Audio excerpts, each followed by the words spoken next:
अभयं शरणं शुभमस्तु, संभवकरणं हरमस्तु, देवं वर्णं कर्मस्तु, पापं चरणं परमस्तु, पापं धर्मं मर्मस्तु, तारं धर्मं धर्मस्तु, हृदयं बीजं धर्मस्तु, शोकं दुःखं हरमस्तु।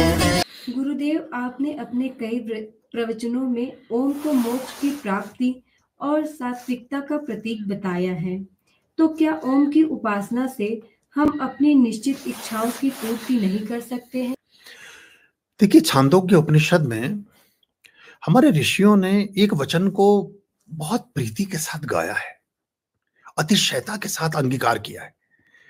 वो गाते हैं कि ओम इत्येततः अक्षराः, ओम इत्येततः अक्षराः, अर्थात ओम अविनाशी, अव्यय यानी खर्च भी नहीं होता है ये, और क्षरण रहित परमात्मा का प्रकाश है, प्रणव का अक्षर है,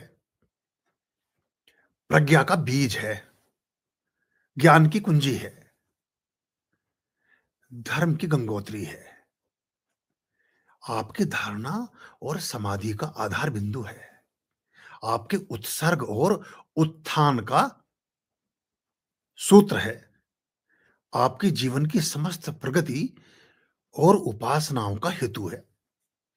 ओम इत्येतः अक्षरः, और वो धर्म अर्थ काम मोक्ष इन चारों पुरुषार्थों का प्रदायक है।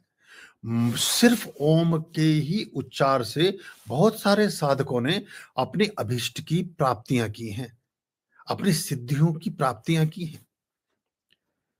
कौशितकी ऋषि एक हुए हैं, उन्हें संतान थे, बाकी मंत्र उच्चार नहीं करने में उनकी रुचि और रस था। सिर्फ ओम प्रणव अक्षर की ही संधान से, सिर्फ प्रणव अक्षर को ही जपने से, उसको ही घोटकर पी जाने से पुत्र प्राप्ति के लिए ही वो करना चाहते थे।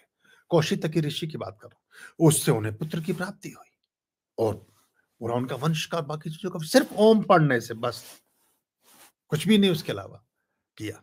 तो ये ओम जो है अद्भुत है, मोक्ष का भी प्रदायक है और आपके निश्चित धारणाओं का भी द्योतक है, और प्राय इसे किसी न किसी रूप में सभी धर्मों ने किसी न किसी रूप में अंगीकार किया है।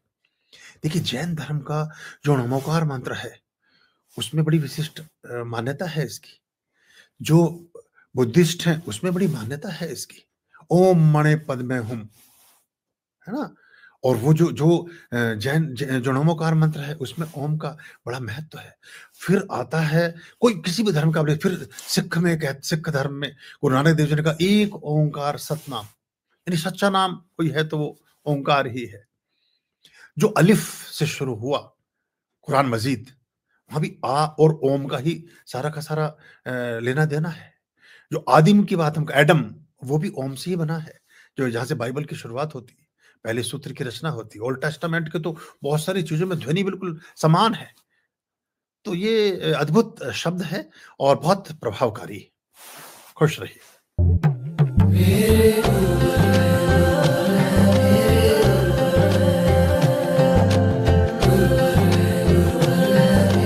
गुरुर्ब्रह्मा गुरुर्विष्णु गुरुर्देवो महेश्वरः, गुरुर्साक्षात् परब्रह्म तस्मै श्री गुरुवे नमः, तस्मै श्री गुरुवे नमः।